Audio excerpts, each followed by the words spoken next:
Nesse mundo sem nome, tirado diretamente das páginas de uma fantasia medieval clássica, houve uma época em que os humanos estavam presos em uma batalha muito familiar com o autoproclamado Rei Demônio e suas hordas de súditos vis que desejavam nada menos que o domínio completo do reino. No entanto, como acontece com frequência nesses clássicos mencionados, a humanidade se mostrou inflexível diante de seus adversários demoníacos, matando o Rei Demônio, assumindo o controle de seu reino e garantindo que seu modo de vida persistisse por muitos milênios. Em algum momento distante no futuro, chegaria o dia em que as espadas, a feitiçaria e as masmorras desse período não seriam mais marcas registradas de lutas que definiam a história, mas sim coisas que as pessoas assumiam como fonte de entretenimento ou como forma de ganhar a vida. Nossa história acompanha uma dessas pessoas, um jovem que se tornou um aventureiro, buscando fama, fortuna e uma família a qual pertencer, mas que acabou perdendo tudo isso e muito mais. A maneira como as coisas funcionam hoje em dia é que os aventureiros, monstros e outras pessoas do gênero não colocam mais suas vidas em risco em conflitos brutais, mas utilizam clones de si mesmos para participar de batalhas simuladas. É a mais popular das longas e contínuas batalhas e corridas de masmorras, em que ninguém está sob ameaça de morte. Tornou-se um esporte de espectadores extremamente popular, com transmissões ao vivo dessas batalhas não tão climáticas sendo transmitidas por todo o continente, e os papéis de guerreiros, heróis lendários e até mesmo do próprio Rei Demônio sendo assumidos por homens e mulheres que simplesmente tentam ganhar a vida honestamente ou se entregam a uma emoção de alta octanagem. Ao visitarmos o quarto andar do Castelo do Rei Demônio, temos um lugar na primeira fila para assistir a esse espetáculo de renome mundial, enquanto um jovem de cabelos loiros chamado Alvar luta contra uma matilha de cães selvagens. Um comentarista pode ser ouvido animando os espectadores enquanto Alvar consegue matar um total de 10 feras com um único golpe de sua lâmina mágica infundida, sem dúvida deixando todos os que testemunharam a batalha totalmente admirados. No entanto, quando ele comete o erro de se deixar à mercê de um ataque surpresa pelas costas, um de seus companheiros excepcionalmente habilidosos, chamado Lak, o Cavaleiro Sagrado, tem seu momento de brilhar, entrando em ação para desviar a ofensiva feroz no último segundo possível. Essa demonstração louvável de coordenação de equipe convida o comentarista a dar ao público um breve resumo de como é de vital importância que esses jovens guerreiros astutos permaneçam em sincronia uns com os outros durante os ataques às masmorras, uma habilidade importante na qual Lak claramente se destaca. Mas, curiosamente, todo esse suposto comentário logo se revela irreal. Em vez disso, ele existe apenas na mente de um jovem de cabelos escuros cujo nome ainda não foi revelado, mas que parece ser outro membro do grupo de Alvar e Lak. Embora ele obviamente não possa ouvir os espectadores de dentro da masmorra, ele acha que o que quer que seja que o comentarista real esteja falando provavelmente soa muito parecido com o que ele imaginou que ele estivesse dizendo. Enquanto esse cara continua a se gabar de seus companheiros de aventura,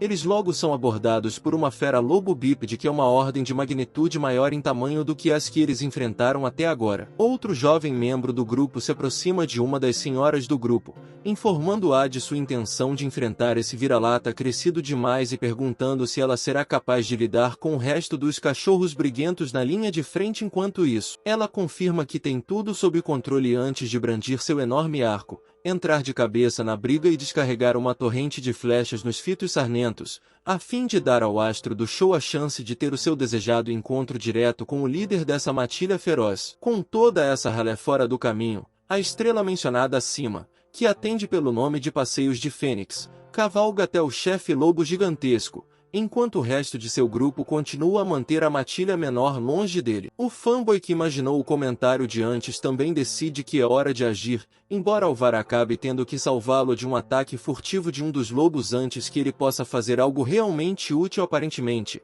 Essa é uma ocorrência comum para o garoto loiro da espada, pois ele repreende com raiva o fanboy ainda não identificado por ficar parado com sua coisa, enquanto o inimigo está ao redor deles, chegando até mesmo a fazer uma piada sobre as artes de magia negra do fanboy, que se especializa em ser inútil e não fazer nada. Como o Karma é uma mulher inconstante, assim que Alvar começa a atacar o fanboy, ele também é salvo pela garota arqueira de antes, quando outro lobo quase o ataca sorrateiramente e arranca sua cabeça pomposa. Ela ordena que os dois esmaguem a carne e se concentrem na batalha em andamento, algo que claramente prejudica o orgulho de Alvar e deixa o fanboy com uma expressão cansada e desgastada no rosto. Enquanto essa pequena guerra civil está sendo travada, Fênix está ocupado encarando o enorme lobisomem, uma fera várias vezes maior do que qualquer outro fido, mas que não parece causar nem um pouco de medo no protagonista. Na verdade, o sujeito surpreendentemente bem-humorado tem muito mais remorso pelo que está prestes a fazer do que medo de conseguir fazê-lo. Ele se esforça para pedir desculpas ao chefe lobo antes de brandir sua lâmina e declarar que seu grupo sairá vitorioso dessa luta feroz. O lobo mau claramente tem uma ideia diferente,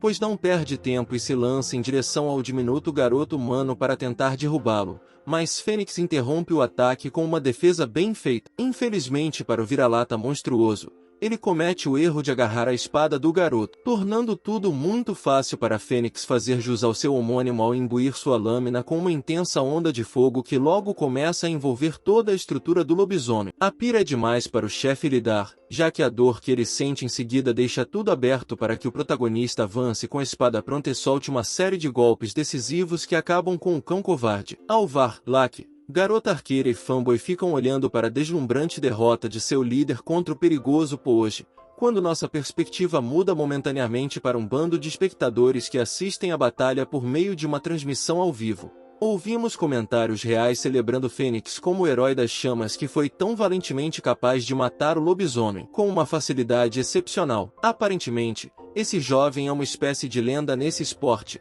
tanto que ele até possui algo chamado Espírito de Fogo, que aumenta muito a capacidade ofensiva de sua espada sagrada, permitindo que ele use o fogo ardente à vontade e proporcionando-lhe um poder com o qual a maioria dos aventureiros de sua espécie mal pode sonhar. Mas, caso isso não tenha sido suficiente para convencer os espectadores de que Fênix tem um terceiro braço gigantesco, o comentarista continua explicando que ele é a primeira pessoa com quem esse espírito do fogo escolheu fazer um pacto em mais de 130 anos. O que o torna um talento verdadeiramente único em um milênio. O desencarnado acaba parando de falar sobre o herói das chamas e observa que o grupo parece estar encerrando as atividades do dia ao entrar em uma sala segura e se aproximar de um cristal que lhes permitirá continuar a partir desse ponto na próxima vez que entrarem na masmorra. No entanto, isso não é tudo. Antes de encerrar o assunto, o comentarista sente a necessidade de criticar o fanboy cujo nome é revelado como Remy. Ele observa que, apesar de a magia negra de Remy ser perfeitamente adequada para dar suporte, o garoto foi completamente inútil nessa luta e não é o tipo de pessoa que você acha que um grupo tão habilidoso gostaria de ter por perto. Ele chega a ser tão cruel a ponto de sugerir que o grupo não seria mais fraco se Remy fosse removido da equação, o que faz com que muitos analistas de poltrona na plateia concordem com a posição do comentarista sobre a inutilidade do garoto, assim como Alvar, que o chama à responsabilidade. Parece que esse tipo de coisa é uma ocorrência comum para Remy, pois ele é visto lamentando como todos estão duvidando de sua utilidade mais uma vez. É nesse ponto que recebemos uma dissertação sobre duas das principais escolas de feitiçaria desse mundo. A última, como costuma acontecer em qualquer tipo de história de fantasia, baseia-se em feitiços restauradores que servem para curar ou ajudar os companheiros, enquanto a primeira tem o objetivo oposto e se concentra em distribuir uma variedade de doenças aos inimigos. Esses incluem, entre outros, redução de velocidade, degradação da defesa, cegueira, veneno, náusea, azia, indigestão, dor de estômago, e você sabe o resto. Tanto a magia negra quanto a branca existem fora do espectro normal de feitiços ofensivos e defensivos, e ao contrário dessas duas, seus efeitos são muitas vezes difíceis de serem percebidos por terceiros. Entretanto, a magia negra tem um problema único que a tornou uma forma particularmente impopular de feitiçaria. Embora a magia branca possa ser apreciada imediatamente por aqueles que estão recebendo os feitiços, como sua contraparte afeta apenas os inimigos, até mesmo os companheiros de um mago negro normalmente têm dificuldade em apontar exatamente qual é o benefício desses debuffs em uma determinada batalha. Acrescente o fato de que as invasões de masmorras se tornaram uma forma de entretenimento, o que significa que a maioria dos espectadores terá uma afinidade natural com técnicas chamativas de impacto óbvio. E não é surpresa saber que os magos negros se tornaram uma classe incrivelmente impopular, independentemente de seu poder ou não. Remy conhece muito bem essa luta, pois não importa o quanto ele seja capaz de distribuir todos os tipos de doenças aos inimigos que ele e seus companheiros enfrentam, seus esforços nunca são literalmente elogiados pelos comentaristas das transmissões ao vivo. Em vez disso, Os olhos destreinados dos espectadores fazem com que as pessoas o xinguem por aparentemente não contribuírem nada para as batalhas, mesmo que suas penalidades sejam, na verdade, a pedra angular do plano de jogo de seu grupo. O pobre rapaz não consegue nem mesmo entoar um encantamento para um feitiço sem ser acusado de resmungar bobagens irrelevantes de valor zero para seus companheiros. Felizmente, o abatido mago negro consegue deixar essas mágoas de lado e se concentrar no progresso estelar que seu grupo fez nessa excursão. Eles finalmente chegaram ao 5º andar do lendário Castelo do Rei Demônio, uma masmorra notória, conhecida em todo o mundo pelo fato de nenhum aventureiro ter conseguido chegar aos seus níveis mais profundos. Segundo Remy, apesar de todos os que conseguiram passar pelo 4º nível poderem usar a pedra de registro para continuar de onde pararam, todos os grupos que já entraram na sala do trono do Rei Demônio nunca tiveram nada além de uma derrota rápida e brutal nas mãos do ditador covarde. Mas Remy, Alvar, Lack Garota Arqueira, cujo nome finalmente é revelado como Lily, não tem intenção de deixar que esse histórico trágico os impeça de tentar superar esse obstáculo aparentemente intransponível. Considerando que eles estão atualmente classificados como o 4º grupo mais poderoso de todo o país, eles têm a maior confiança em sua capacidade de ter sucesso onde todos os aventureiros antes deles falharam miseravelmente. Com a exploração das masmorras terminada por hoje, Alvar e Luke fazem planos de beber até ficarem bobos para comemorar a vitória de hoje, enquanto Remy fica pensando se ele é realmente necessário para uma equipe repleta de indivíduos tão habilidosos. Nesse momento, o chamado Herói das Chamas se aproxima do Mago Negro, fazendo com que ele se perca em pensamentos sobre a figura formidável que seu líder destemido realmente é. Fênix é alguém que carrega as esperanças e os sonhos de todo o mundo, amplamente considerado como a melhor aposta para ver o que há nos reconditos mais sombrios do domínio do Rei Demônio. Mas para Remy, antes de ser um herói lendário, ele é um camarada próximo que ele tem a sorte de chamar de amigo de infância. O sorriso caloroso que Fênix lhe mostra ao perguntar se seu irmão Mago Negro está pronto para voltar lembra Remy da proximidade do vínculo entre eles. Embora o ferrão das palavras do comentarista ainda deixe o garoto convencido de que essa festa realmente seria melhor sem ele e sua magia quase imperceptível. Na época, ele mal sabia que essa profecia autodestrutiva logo se concretizaria. Antes do fim do dia, ele se encontraria sem uma forma de ganhar a vida ou uma festa para chamar de sua. O começo do fim viria assim que o grupo chegasse ao bar escolhido para a noite, pois Alvar abriria as discussões normalmente amigáveis com a sugestão de que Remy não passa de um fardo para o grupo. Esse insulto injustificado imediatamente desequilibra o Mago Negro.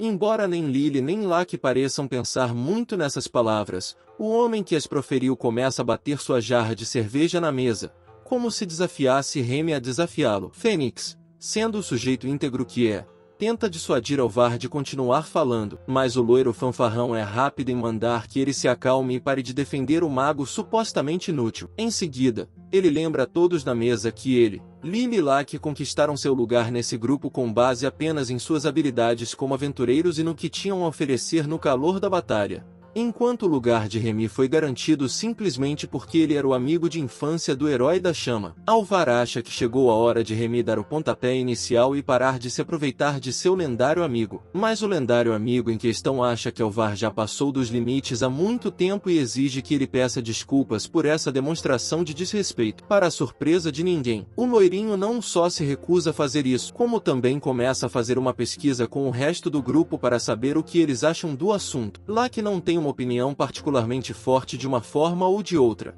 afirmando, um tanto envergonhado, que não se importa se Remy ficar por perto ou qualquer outra coisa. Alvar vê isso como uma oportunidade de moldar a mente do homem muito mais calmo à sua vontade, apresentando a ideia de que as coisas seriam muito mais fáceis para o grupo se eles substituíssem o Mago Negro por um aventureiro comprovadamente mais útil. Embora isso seja o suficiente para que Lack acabe concordando com ele, Lily afirma que a total falta de classe e decoro de Alvar é um problema muito maior do que a suposta inutilidade de Remy. A loirinha não nega que ele não foi criado bem o suficiente para viver de acordo com os padrões de decência dela, mas ele rapidamente joga o assunto para debaixo do tapete e pergunta se ela realmente acha que Remy é tão útil para o grupo quanto ele. Depois de compilar seus pensamentos por um momento, Lily afirma que, embora não acredite que o lugar de Remy no grupo tenha sido adquirido puramente por nepotismo, ela não pode negar que, Como o grupo é muito focado no poder de ataque bruto e óbvio, ela preferiria ter outro lutador feroz em suas fileiras a um mago de eficácia duvidosa. Fênix continua visivelmente perturbado com a forma como todo o grupo está se unindo contra o pobre Remy, mas Alvar acha que,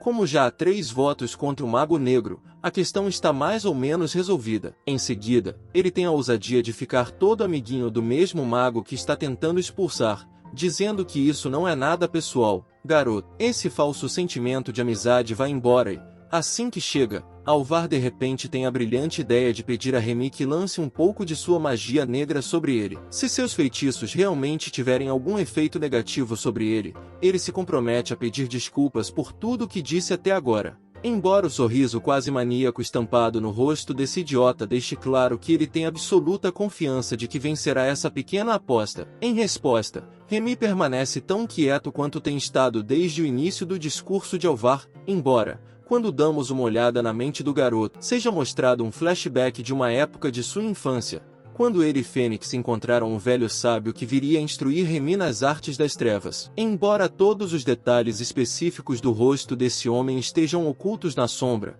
as protuberâncias semelhantes a chifres em sua cabeça deixam óbvio que ele não é um membro da raça humana. O que é certo é que ele tomaria o pequeno Remy sob sua proteção e lhe transmitiria a mesma magia negra que atualmente está tendo seu valor questionado de forma tão grosseira. De volta ao tempo presente, a paciência de Fênix com os ataques incessantes de Alvar ao valor de seu amigo de infância finalmente foi embora. Ele bate um punho severo na mesa antes de advertir o garoto loiro de que qualquer outro insulto o levará além do ponto de perdão. Mas Remy logo quebra o silêncio, simplesmente afirmando que concordará em sair da festa aqui e agora. Enquanto Fênix imediatamente grita em protesto contra o fato de seu amigo de longa data ter cedido à pressão dos colegas no pátio da escola, o sorriso diabólico nos lábios de Alvar diz tudo o que você precisa saber sobre como ele conseguiu expulsar Remy da festa. Ele também deixa de fingir que nutre qualquer coisa além de desprezo pelo Mago Negro, como evidenciado pela forma como ele começa a chamá-lo de covarde,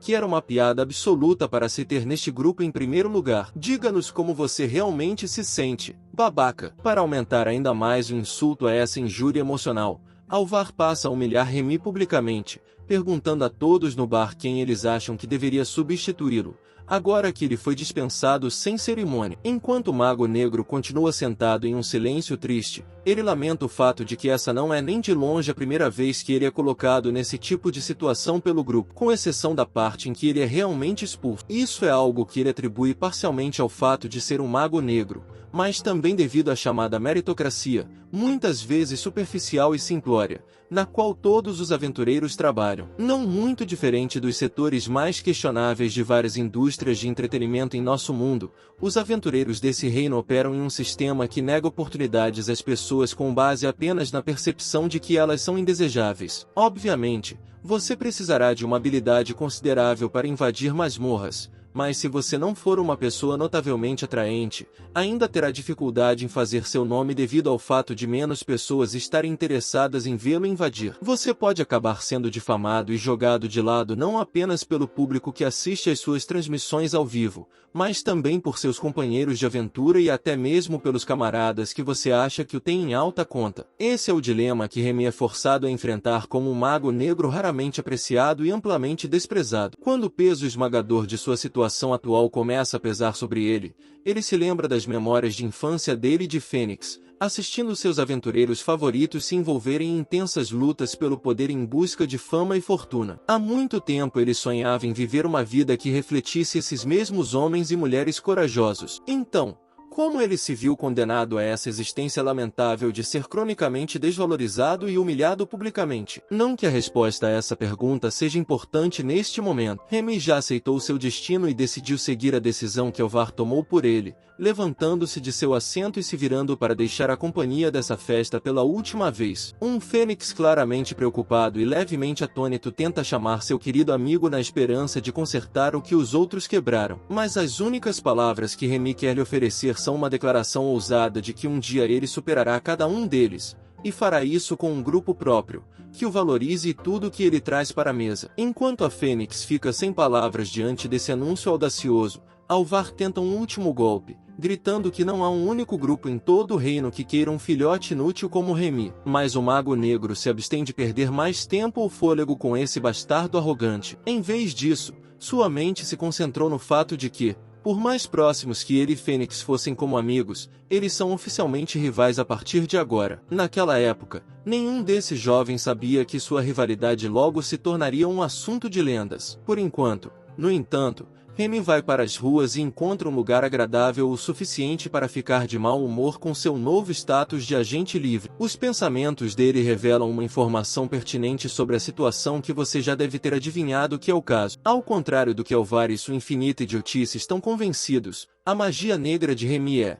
na verdade, infinitamente mais poderosa do que sua antiga equipe lhe deu crédito. O fato é que ele fez um pacto com seu antigo mestre de que manteria sua identidade em segredo e sabia muito bem que quebraria essa promessa se explicasse a verdadeira extensão de sua força. Por isso, ele preferiu aceitar ser expulso do grupo. Além disso, embora Fênix sempre tenha sido rápido em defendê-lo sempre que surgiam reclamações como essas no grupo, Remy acabou se cansando de ver seu amigo de infância perder a credibilidade com o resto do grupo sempre que se dignava a defender a honra do Mago Negro. Mais um motivo para ele achar que isso é o melhor, o que nos leva à questão de ele encontrar um novo grupo para chamar de seu. Apesar de sua grande bravata anterior sobre entrar em um novo grupo e superar o Herói das Chamas, a realidade da situação é que somente heróis como Fênix podem criar grupo, e Remy não tem motivos para acreditar que pessoas tão poderosas queiram contar com ele em suas fileiras. Nesse momento, sua linha de raciocínio ai de mim é interrompida pelo som de um idiota rude de meia-idade rejeitando com raiva os produtos que uma pobre e adorável menina e seu tutor estão tentando lhe vender. Após uma inspeção mais detalhada da criança, as orelhas de cachorro igualmente adoráveis em sua cabeça revelam a Remy que ela é, na verdade, uma demi-humana. Sentindo pena da coisinha doce depois que ela começou a chorar em resposta ao fato de sua comida ter sido tão cruelmente rejeitada, o Mago Negro foi até a barraca deles em busca de algo para saciar sua fome. Ele se ajoelha diante da criança demi-humana e a elogia por trabalhar tão arduamente para ajudar, antes de permitir que ela lhe recomende seu melhor produto. Ela sugere que ele coma uma das maçãs em exposição. Ela também explica que estava tentando convencer os outros transeuntes de que a fruta era deliciosa, apesar de estar ligeiramente deformada. Mas todos os outros e suas avós ignoraram suas palavras tranquilizadoras e rejeitaram a maçã de formato estranho. A garota começa a catastrofizar que não saberá o que fazer com ele se nem mesmo Remy estiver interessado em comprá-lo. No entanto, ela claramente não precisa mais se preocupar com isso, pois o Mago Negro começa a devorá-lo antes mesmo que ela possa terminar sua frase triste. Ele então confirma que o sabor é tão bom quanto ela prometeu,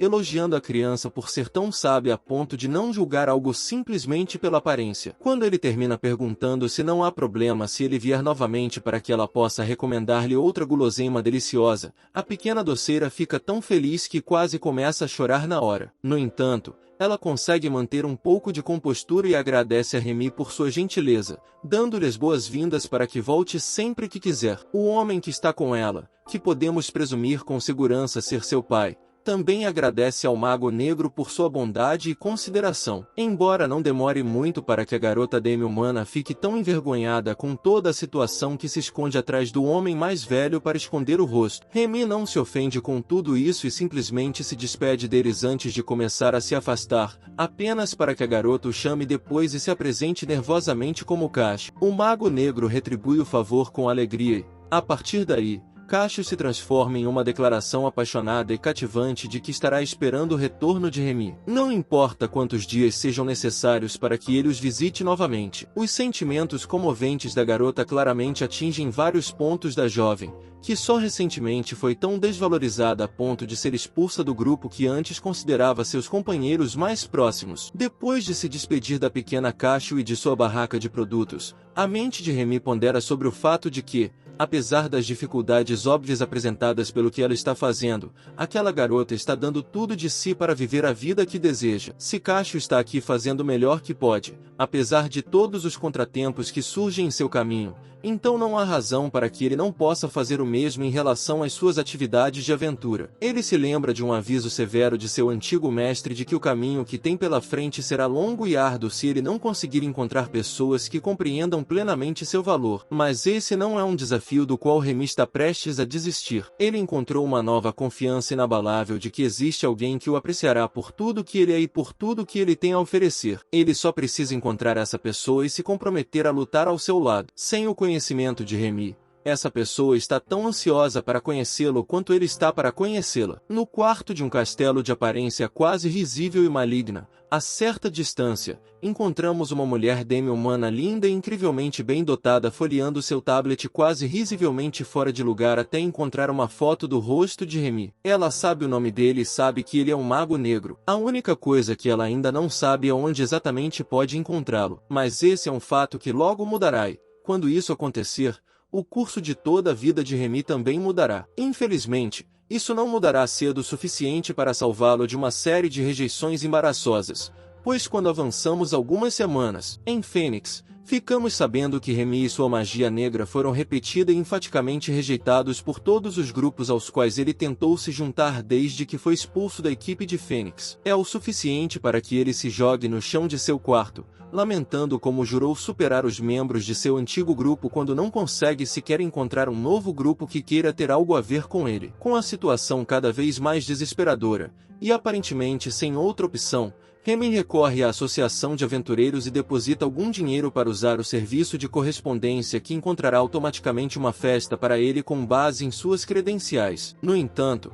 é hilário constatar que, assim que ele entra no banco de dados, ele se torna um mago negro e vê que suas possíveis combinações são um grande ovo de ganso, o que mostra como essa classe e seus debuffs supostamente inúteis são gravemente impopulares. Com mais uma situação miserável, Remy decide ir comer alguma coisa, na esperança de tirar sua mente da terrível situação em que se encontra. E, é claro, onde mais ele poderia encher a cara do que na barraca de produtos da adorável Cacho e seu tutor. Aparentemente, Remy compartilhou seu dilema de aventureiro com eles em algum momento nas últimas semanas, já que o pai expressa simpatia pelo fato de as coisas terem se tornado difíceis para ele por ser um mago negro. Embora também questione por que ele não usa um estilo de magia mais procurado. Embora Remy seja capaz de usar outras formas, sua aptidão está principalmente nas artes das trevas, portanto, é garantido que ele será menos útil se virar as costas para sua especialidade nesse momento. Cacho tenta animá-lo,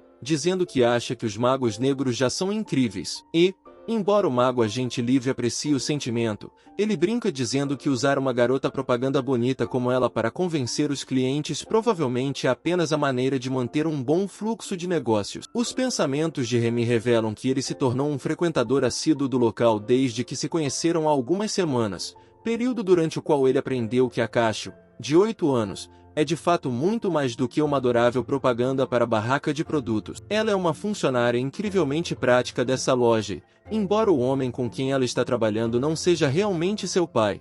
Como presumimos inicialmente, ela recebeu permissão de seus pais para manter um emprego aqui na esperança de ajudar as finanças da família. Remy foi seu primeiro cliente e o relacionamento entre eles se tornou mutuamente benéfico, pois ele aprecia seu constante incentivo, assim como ela aprecia o dinheiro que ele está disposto a gastar com os produtos que ela vende. O lojista também provou ser um cara íntegro, que não esconde sua preocupação com o futuro de Remy depois de ter sido expulso por vários outros. Ele tenta dar algum apoio emocional ao mago negro falando sobre como ele sonhava em ser alfaiate, mas acabou não conseguindo ser bem-sucedido nessa linha de trabalho, pois não conseguia se comparar àqueles que foram abençoados com um emprego na área. O que ele quer dizer com emprego não é muito diferente da classe natural de um personagem em um jogo de videogame. Nesse mundo, as pessoas são obrigadas a visitar um templo sagrado quando atingem a idade de 10 anos, após o que são analisadas para determinar qual ocupação será a mais adequada para elas e suas habilidades. Os tipos de empregos com os quais uma pessoa pode ser abençoada variam de aventureiros como Remy a carreiras muito mais tradicionais, como comerciantes, chefes e assim por diante. Esse pode parecer um sistema bastante conveniente, mas o problema reside no fato de que qualquer tentativa de assumir um emprego para o qual você não está destinado está praticamente fadada ao fracasso. Os empregos são equivalentes a uma bênção dos deuses, e esse é o tipo de coisa que as pessoas desse reino simplesmente não são capazes de combater, por mais fervorosamente que se esforcem para fazê-lo. Falando como alguém que sonhava em se tornar um herói, mas acabou se tornando um mago de valor questionável e amplamente difamado. Remy conhece muito bem a dor desse tipo de fracasso. Felizmente, antes que ele possa entrar em um estado depressivo e de autopiedade, Cassio percebe que alguém se aproxima de sua barraca e o cumprimenta com entusiasmo. O sorriso estampado no rosto daquela garotinha enquanto ela atende o cliente, apesar de todos os momentos difíceis que sua família enfrentou, de alguma forma alivia qualquer ressentimento que Remy e o lojista estivessem sentindo em relação à sua sorte na vida. Isso reafirma sua determinação de jogar da melhor maneira possível a mão que lhes foi dada, independentemente das provações e tribulações que possam enfrentar no futuro. Por falar em tribulações, de repente eles ouvem uma mulher gritar em desespero quando um ladrão sujo a derruba no chão antes de tentar fugir com seus pertences. Felizmente, o imbecil é lento o suficiente para que Remy tenha tempo de pedir ao lojista que fique no caminho do batedor de carteiras para que eles possam impedir sua fuga, algo que o homem faz de bom grado, contanto que o mago garanta que Cassio fique fora de perigo. Enquanto o lojista se posiciona na rota de fuga do ladrão, Remy leva a garotinha para o lado para colocar uma distância segura entre ela e a ação que se aproxima. Ele tem toda a intenção de usar sua magia para subjugar esse palhaço, embora pare um segundo para lembrar a si mesmo de que será colocado sob vigilância oficial se exagerar no uso de feitiços fora da exploração de masmorras. O ladrão, como era de se esperar, não gosta muito do fato de o lojista levar a melhor, saca uma faca e se prepara para fazer o intruso pagar por ter ousado bancar o herói. Literalmente, milissegundos antes que ele consiga fazer contato com sua arma branca. No entanto, Remy ativa um feitiço de debuff que pesa o corpo do ladrão, a ponto de ele não conseguir dar nem mais um passo. Em pouco tempo, sua respiração começa a estagnar e sua visão escurece quase completamente, deixando-o livre para receber um forte gancho de direita no queixo, cortesia do lojista. O corpulento comerciante então começa a desarmar o ladrão com um pesado soco shoryuken que tem força mais do que suficiente para mandar o criminoso grosseiro para o ar e depois para as costas. O lojista faz questão de se flexionar sobre o corpo inconsciente de seu oponente, anunciando com orgulho que a justiça foi feita para afirmar ainda mais o seu domínio. Remy também começa a aplaudir o homem pela maestria com que ele lidou com um assaltante armado. Embora ele pareça estar fazendo isso apenas para esconder o fato de que usou sua magia para ajudá-lo, só para ter certeza de que eles podem ser grossos o suficiente para se livrarem da pressão, Remy se aproxima sorrateiramente de Cassio e pede que a garota participe, falando poeticamente sobre o incrível desempenho do lojista na luta, com a criança demi-humana concordando alegremente, enquanto seu parceiro de negócios devolve a pontuação do ladrão ao seu legítimo proprietário. A mulher em questão fica encantada ao saber que seu salvador tem uma barraca e decide comprar alguns itens como forma de agradecimento, o que, por sua vez, faz com que vários espectadores se juntem a ela e joguem dinheiro no valente vigilante. Isso traz à tona o verdadeiro motivo por trás da torcida de Remy. Nunca se tratou de esconder a magia dele, sempre se tratou de direcionar o tráfego para Cassio e a barraca do lojista. Considerando o fato de que ele nunca teria conseguido usar sua magia negra se o homem careca não tivesse arriscado a vida para distrair o ladrão, Remy acha que essa é uma maneira adequada de ajudar a ele e a menina, frustrando um pequeno criminoso no processo. Satisfeito com o fato de que o futuro de sua barraca de produtos é brilhante, o mago negro desaparece no meio da multidão e deixa a área logo em seguida. Quando vemos Remy andando pelas ruas um pouco mais tarde, ele está se sentindo um pouco melhor por ter conseguido manter o treinamento,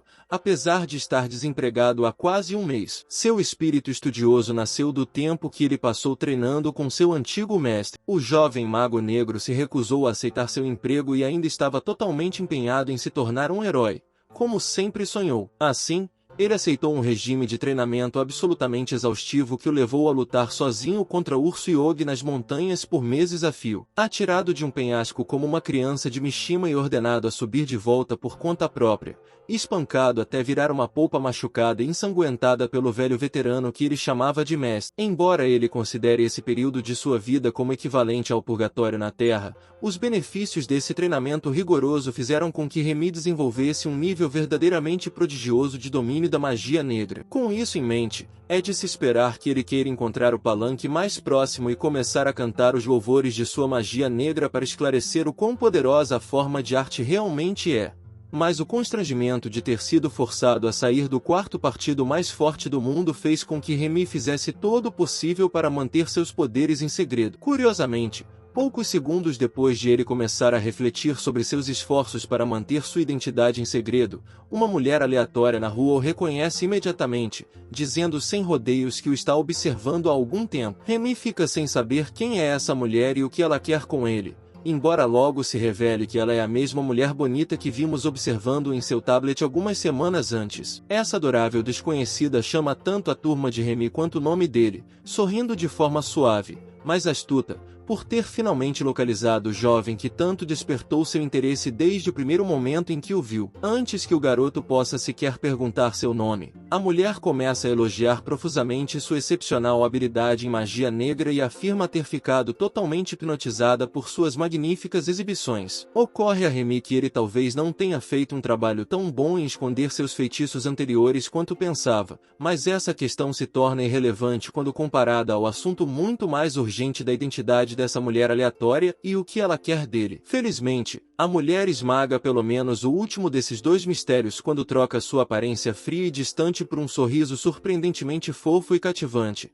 afirmando sonhadoramente que, na verdade, é apenas uma grande fã de Remy e de seu trabalho. A ideia de que alguém se importaria o suficiente com ele para se declarar seu fã praticamente frita o cérebro inseguro de Remy na hora. Mas a moça insiste que gosta tanto dele e de sua magia que está procurando incansavelmente por ele há semanas. Em sua empolgação, ela acidentalmente permite que as asas demi-humanas de sua cabeça saiam de debaixo do chapéu, fazendo com que o objeto de sua afeição perceba que, seja quem for, ela certamente não é uma simples Jane. Ela aparentemente percebe que ele reparou em suas asas e pergunta se ele tem algo contra demi-humanos como ela. Mas Remy garante a ela que ele simplesmente foi pego de surpresa e que, de fato, não é um lixo racista. Essa encantadora e boba Fangiro toma isso como um convite para se envolver com o Mago Negro, segurando firmemente sua mão e continuando a elogiá-lo. Ela chega ao ponto de chamar Fênix e o resto de seu antigo grupo de tolos por terem lhe dado o machado. Um sentimento bem-vindo, mas ao qual Remy mal consegue prestar atenção quando seus olhos começam a se voltar para o peito amplo e os lábios cheios da mulher. Ele se mostra como um completo e total garoto cereja,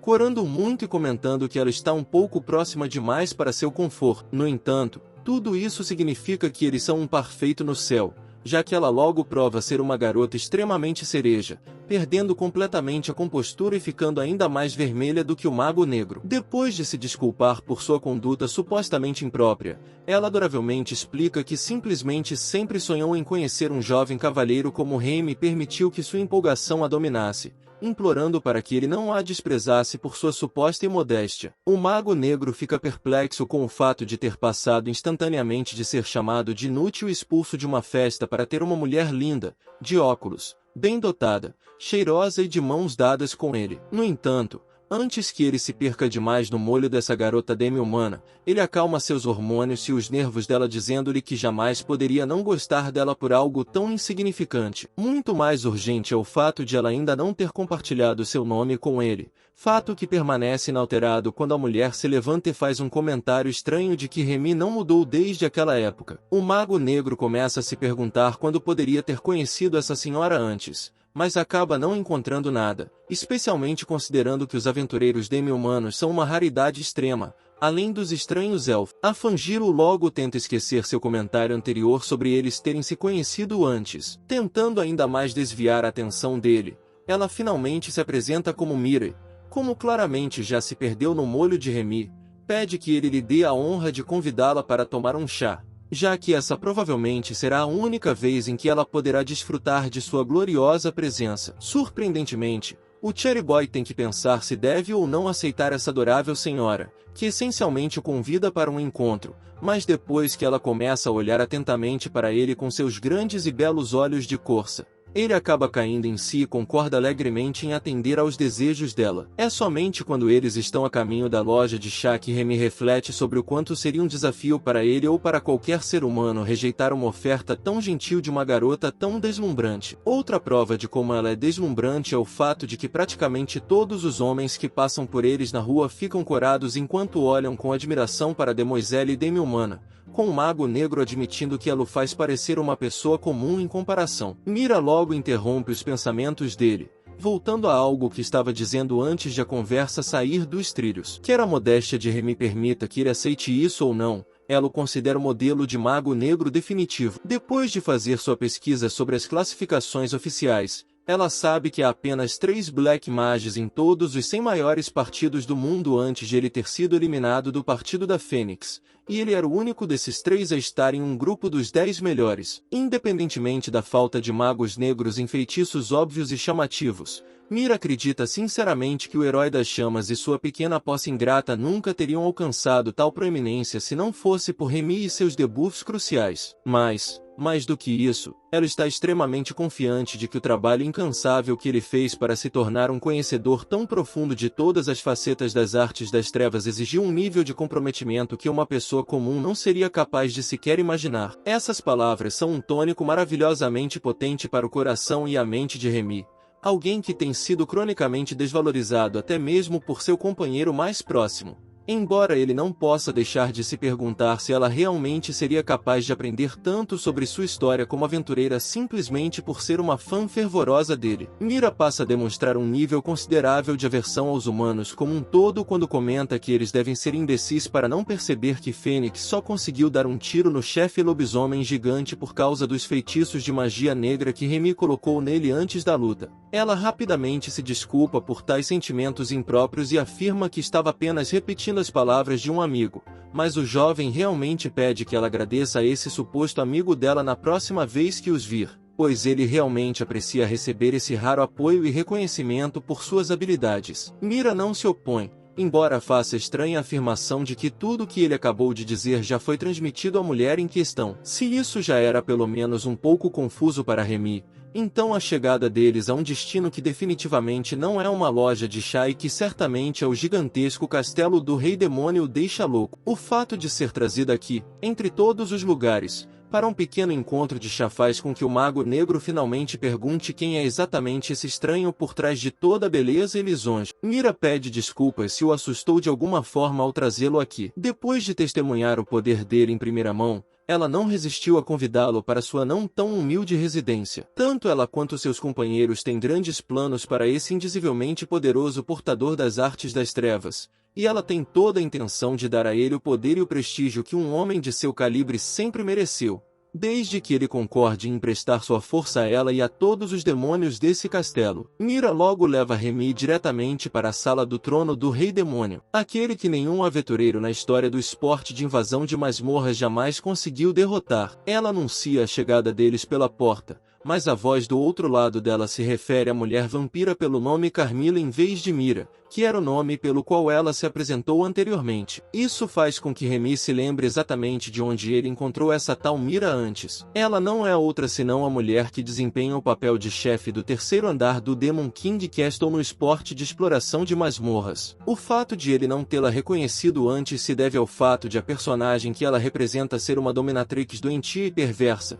cujos modos cruéis e sadismo infalível contrastam fortemente com a doce e gentil Mira que ele acabou conhecendo. Talvez ainda mais importante do que isso, no entanto, é o fato de que Remy finalmente tem a chance de falar diretamente com o lendário Rei Demônio, uma figura envolta em sombra e mistério, tanto literal quanto figurativamente, ao entrar na sala. Há um total de 10 andares em seu castelo e ainda não houve um único grupo de aventureiros poderoso o suficiente para chegar ao andar número 10, muito menos para derrotar a entidade demoníaca toda-poderosa que está à espreita. Isso significa que Remy é quase certamente o primeiro humano abençoado ou amaldiçoado com a oportunidade de encontrar o rei cara a cara. O que poderia ser uma perspectiva mais imponente se não fosse por ele perceber instantaneamente que essa divindade demoníaca supostamente tirânica tem a voz inconfundível de uma criança pequena. Quando ele se aproxima o suficiente para dar uma boa olhada neles, o rei Mal se qualifica como princesa, pois na verdade é apenas uma garotinha fofa em vez do monstro imponente masculino que se espera de alguém com esse título. A princesinha demoníaca se apresenta como Lucy e imediatamente começa a questionar por que Remy parece tão obviamente confuso,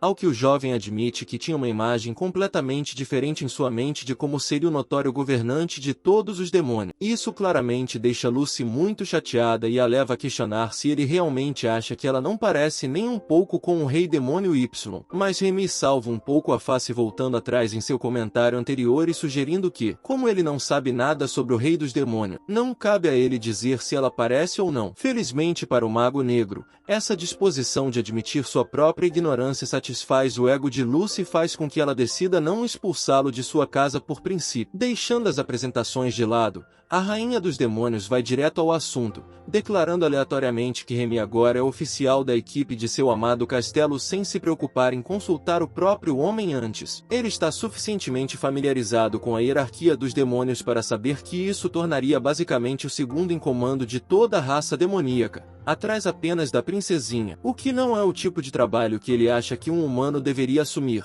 Para dizer o mínimo, Lucy percebe que seu convidado está mais uma vez visivelmente perplexo com suas palavras, então ela faz uma rápida conversa com Mira para confirmar que sua serva já havia informado Remy de tudo que ela tinha reservado para ele.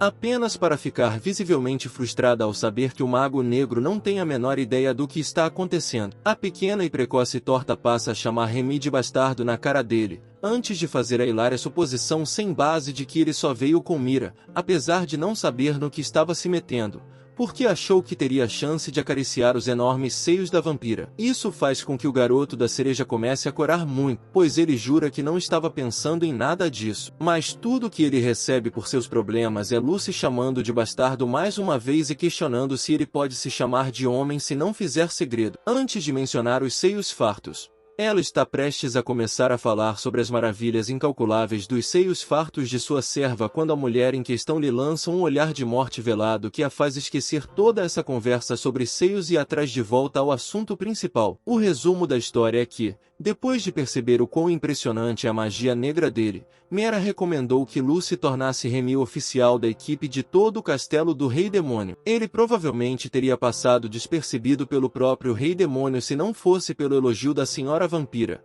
mas a própria governante tem de admitir que ele é tão poderoso quanto Mera o fez parecer. Tão poderoso, de fato, que Lucy se sente compelida a perguntar a ele qual dos outros reis demônios é responsável por treiná-lo, o que, de repente, coloca na cabeça de Remy a ideia de que seu misterioso mestre pode muito bem ter sido um governante demoníaco o tempo todo. Do jeito que Lucy conta, é literalmente impossível que um humano como ele tenha se tornado tão proficiente nas artes das trevas sem a ajuda de um rei demônio, já que sua habilidade em magia negra é comparável, se não superior, até mesmo aos mais poderosos demônios praticantes. Segundo ela, está claro que os poderes dele superam em muitos do resto da raça humana. Embora o silêncio de Remy também deixe claro que ele não tem intenção de divulgar o nome do mestre com quem aprendeu, Lucy é surpreendentemente compreensiva com a hesitação dele em responder, evitando se intrometer mais, em vez disso, dando a ele uma rápida aula de história sobre as origens do estilo de magia no qual ele é tão habilidoso. A magia negra é uma forma derivada do que antes era conhecido como artes negras. Nos tempos antigos,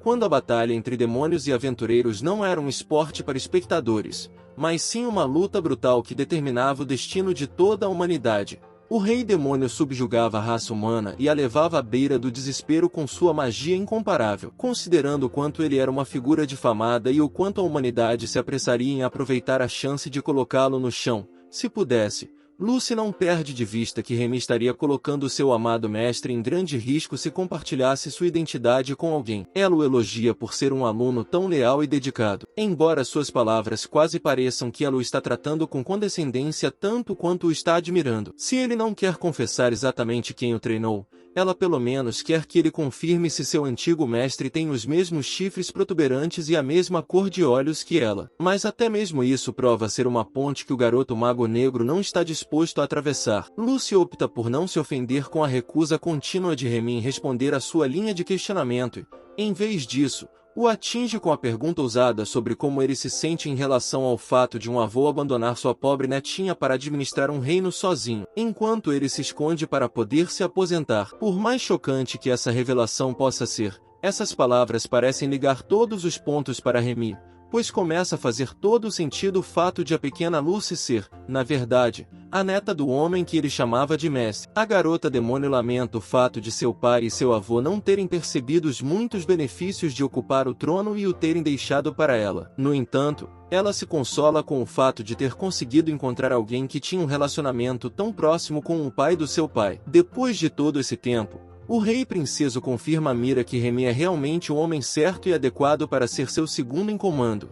Antes de dizer ao garoto em questão que ela havia planejado inicialmente submetê-lo a um teste de resistência antes de nomeá-lo oficial da equipe. No entanto, com conhecimento de que seu próprio avô ensinou as artes das trevas, ela está confiante de que ele é bom para isso, mesmo sem colocá-lo à prova primeiro. O único problema é que Remy não tem tanta certeza de que ele próprio está de acordo com o arranjo improvisado. A ideia de passar de um aventureiro de alto escalão para a mão direita das mesmas forças demoníacas contra as quais os aventureiros guerreiam não o agrada muito, mas o fato de Mira confessar que adoraria ter a chance de trabalhar com ele parece, lenta mas seguramente, fazer com que ele se interesse por tudo isso, antes que ele possa tomar uma decisão final. No entanto, Lucy pergunta por que ele escolheu se tornar um aventureiro, quando ele sempre esteve destinado a ter uma vida difícil como mago negro. Remy afirma com confiança que escolheu esse caminho devido ao seu sonho de infância de ser um herói.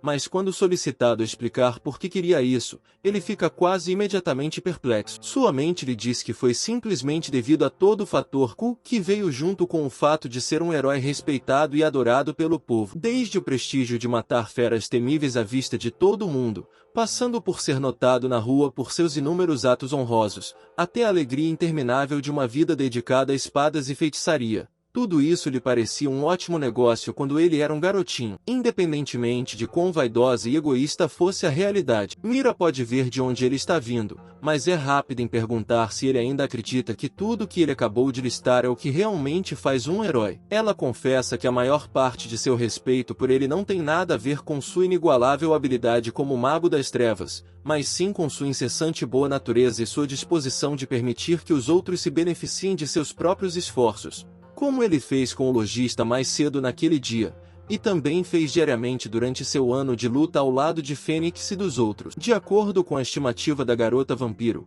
sua preocupação de longa data com a justiça em detrimento de uma ideia barata e egoísta de honra é a marca de um verdadeiro herói, não importa o quanto a população em geral possa fazer crer o contrário. Mas Mira não se contenta em parar por aí. Ela continua explicando como o trabalho de uma pessoa não é uma coisa que define tudo, que acaba com tudo. A vida está destinada a se desenrolar, e, para ser um herói, nem é preciso ser um aventureiro em primeiro lugar. Caso aceitasse o cargo de oficial da equipe do Castelo do Rei Demônio, Remy estaria basicamente abrindo mão de sua humanidade e se tornando um com a humanidade dos monstros, algo que nunca lhe ocorreu antes. Mas que não significa necessariamente que ele não possa realizar seus sonhos de heroísmo. Além disso, como os monstros têm o hábito de mascarar suas verdadeiras identidades, como a sádica Carmila se disfarça como a bondosa Meera, esse mago negro teria liberdade para usar suas artes das trevas como quisesse, livre do medo que há muito tempo tem de que seu verdadeiro poder seja descoberto e quebre o voto de segredo que fez com seu antigo mestre. Enquanto os humanos, cuja adoração ele tanto almeja,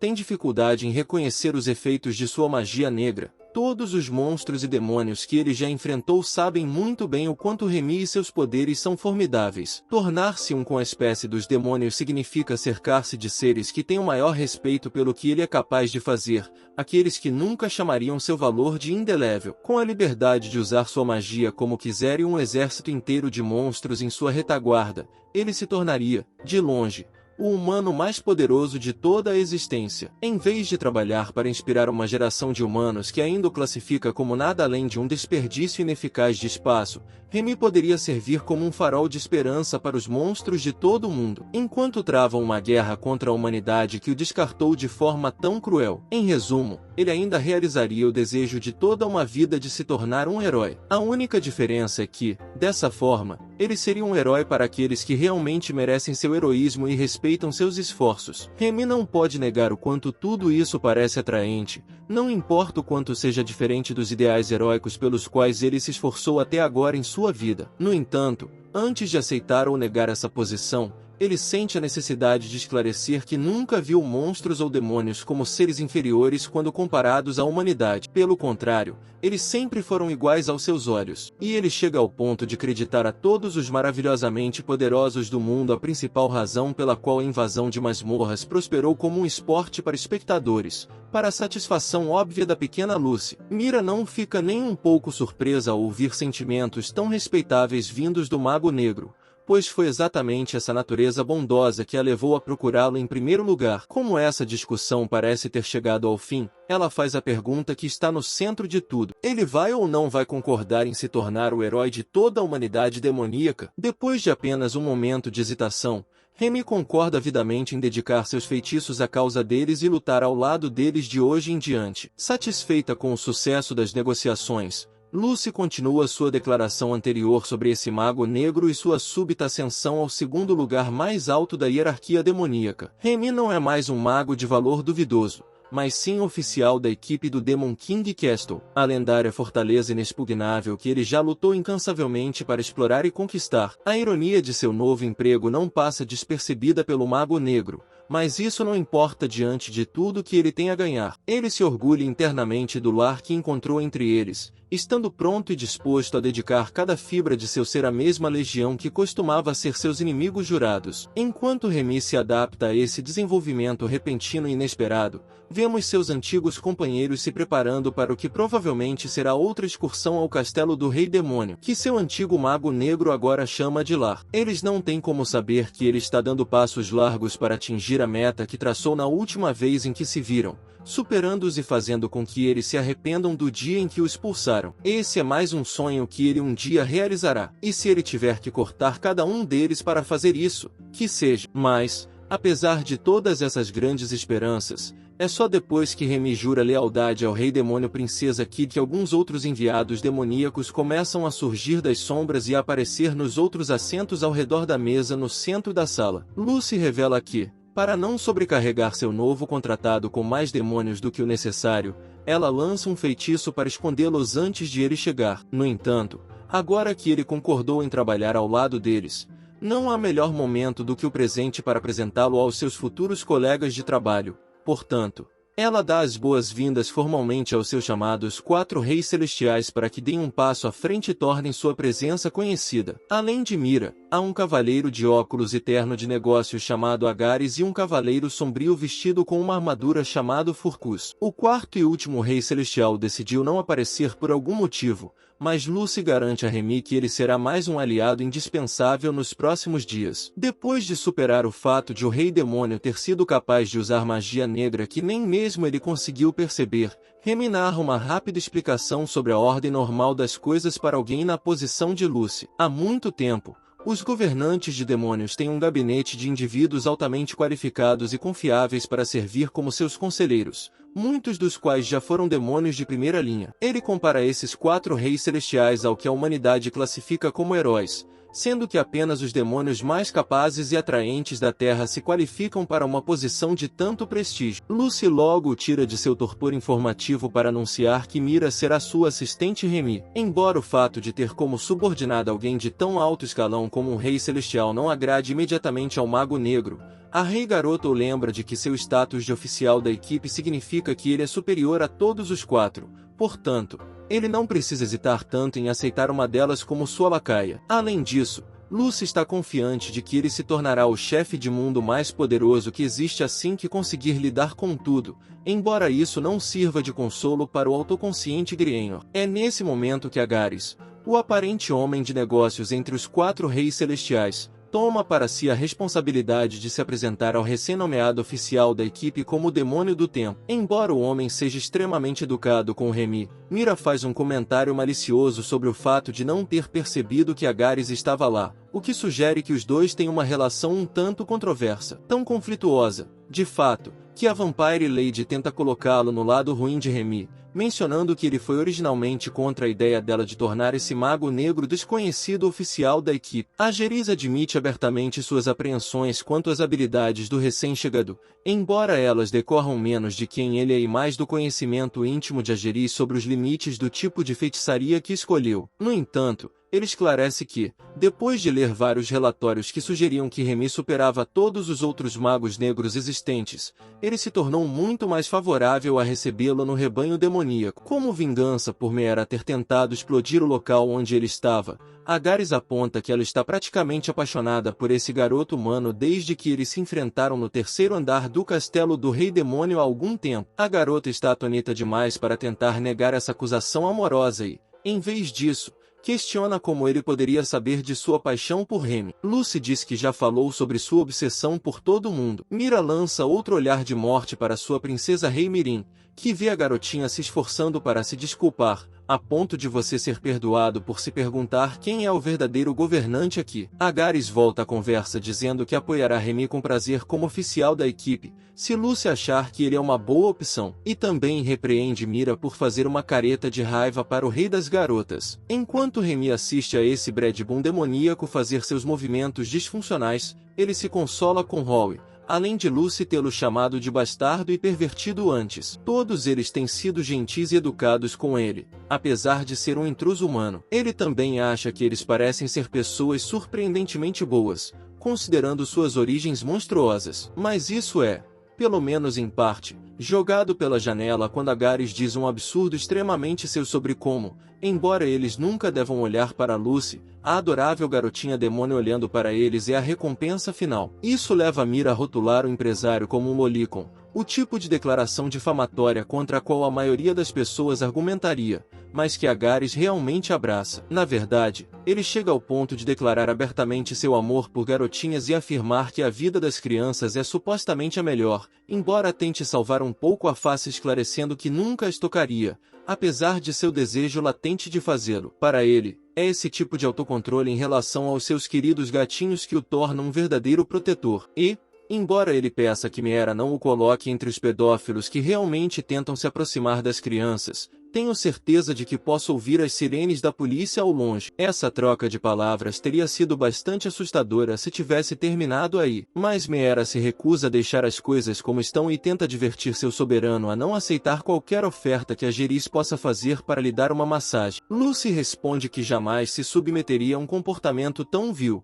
mas comete o erro de olhar para o pedobiar pomposo com um olhar de desprezo que acende tanto seu fogo que ele quase cai de costas no chão. FBI, abra a porta. Mais uma vez, essa não seria uma conversa para o livro dos recordes se fosse o fim, mas Mira ainda não conseguiu acabar com esse vai e vem. Ela tenta esclarecer a Remy que nem todos os demônios são pervertidos nojentos como a Jeriz, embora isso de alguma forma a leve a apontar todo o comportamento hiperobsessivo de fã que ela tem tido desde que se apaixonou pelo Mago Negro. Isso inclui, mas não se limita, a rastejar pelo quarto dela como um psicopata legítimo enquanto envia mensagens de ódio para os produtores das transmissões ao vivo de Dungeon Raid por não fazerem isso com mais frequência, coletar fotos espontâneas dele na internet e colar posteres dele em todas as paredes. Tudo isso se torna demais para o garoto cereja de magia negra entender, então ele decide esmagar esse palooza pervertido, voltando a atenção para o fato de que ele ainda não foi informado sobre o que deve fazer como oficial da equipe do castelo. Lucy fica impressionada com a dedicação dele ao novo emprego,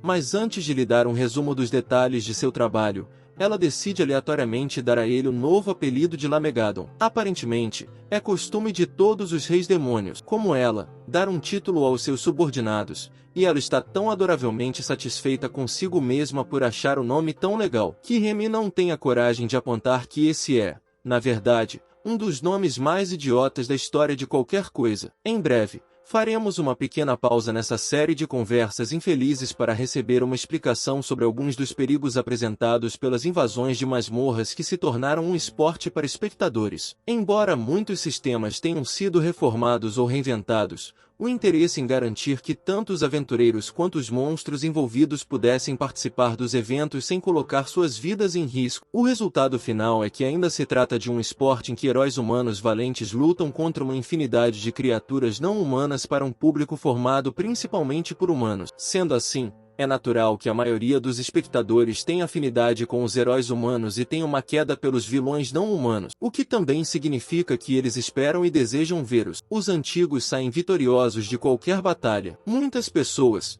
especialmente os monstros e os demi-humanos, gostaram tanto dos papéis que retratam nas transmissões de Dungeon Raid que começaram a adotar esses mesmos papéis mesmo quando as câmeras não estão rodando e a usar nomes de masmorras como Mirela Megatin para manter suas verdadeiras identidades em segredo do público. O problema é que muitos fãs dessas transmissões podem ficar igualmente interessados no esporte e descarregar suas frustrações em indivíduos que não merecem. Por exemplo, quando um humano vê seu herói humano favorito ser derrotado por um orc na transmissão e decide brigar com o primeiro orc que vê como forma de se vingar de seu amado herói. Tudo se resume ao fato de que, independentemente das precauções tomadas para garantir a segurança de todos aqueles que participam desse fenômeno mundial, essa segurança nunca é realmente garantida. Sempre há uma chance de esses heróis e vilões se machucarem, e não há como saber de onde esse mal pode vir ou como ele pode se manifestar. Retornamos à Sala do Trono depois que Remy recebeu uma instrução sobre seu papel como oficial da equipe. Todos os presentes agora estão sentados à mesa real, enquanto um silêncio estranhamente desconfortável cai entre eles. Esse momento constrangedor se torna ainda mais doloroso quando se leva em conta que Furcus, um membro de armadura dos 4 Reis Celestiais, ainda não se apresentou a Remy, e, aparentemente, se contenta em encarar o garoto sem dizer uma palavra. Assim que Lamegaton tenta dar o primeiro passo para cumprimentar a armadura glorificada, Mera menciona que Furcus parece ter adormecido, embora ela faça a escolha peculiar de se referir ao seu companheiro Rei Celestial como uma criança.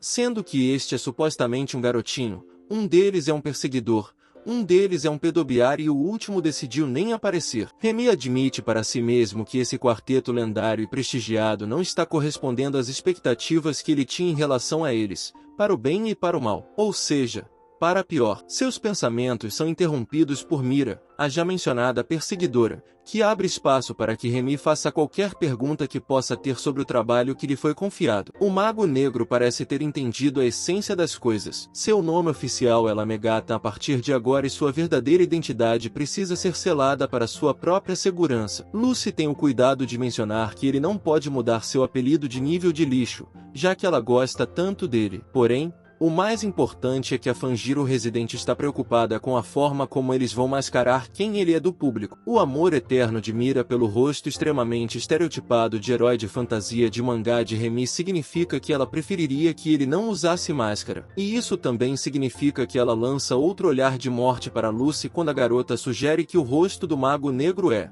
na verdade, medíocre, na melhor das hipóteses. Isso faz com que a Rei das Meninas comece a se atrapalhar com as palavras na tentativa de retirar um insulto à aparência de Remy, o que, por sua vez, faz com que Agares comece a falar sobre como Mera precisa deixar de lado toda essa animosidade em relação à sua amada governanta. Antes que essa conversa possa se tornar ainda mais um incêndio do que já é, o Mago Negro, anteriormente conhecido como Remy, apenas deseja sorte para que eles encontrem um bom avatar para ele e deixa tudo como está. Como não podemos passar 5 minutos sem receber algum tipo de informação, a narração do Mago Negro logo nos explica como os avatares funcionam no esporte de exploração de masmorras. Embora mudanças relativamente pequenas que mantenham o reconhecimento visual de um participante do esporte sejam bem-vindas e incentivadas, qualquer coisa que mude drasticamente a aparência de alguém é considerada totalmente legal pela Associação de Aventureiros. Isso fez com que uma grande quantidade de demônios e outros demi-humanos mascarassem ou removessem completamente características distintivas como chifres e caudas. E Remy até se lembra de que Lily, a garota arqueira de seu antigo grupo,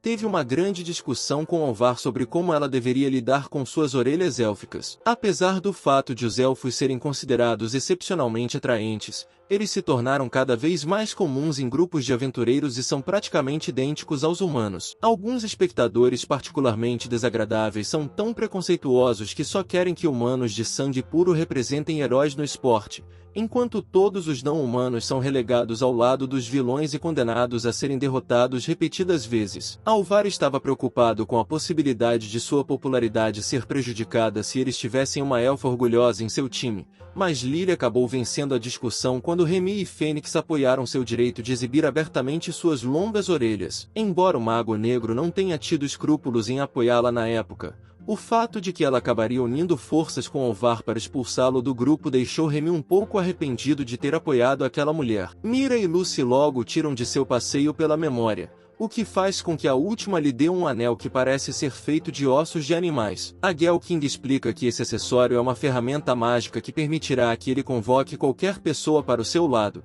desde que tenha feito um contrato com ela antes. Ele só precisa fazer com que a pessoa com quem deseja firmar um contrato despeje parte de sua mana no anel. Faça o mesmo com sua própria mana e, pronto, ele terá um prático dispositivo de teletransporte que poderá usar à vontade. No entanto, antes que ele tenha alguma ideia brilhante, Lucy esclarece que o principal motivo pelo qual ela o presenteou é para que ele possa convocar uma infinidade de monstros que servirão como a primeira linha de defesa do castelo do Rei Demônio contra invasores humanos. Com isso, ele poderá não apenas usar sua magia negra à vontade, mas também criar um exército próprio que será de grande valia nas lutas que virão.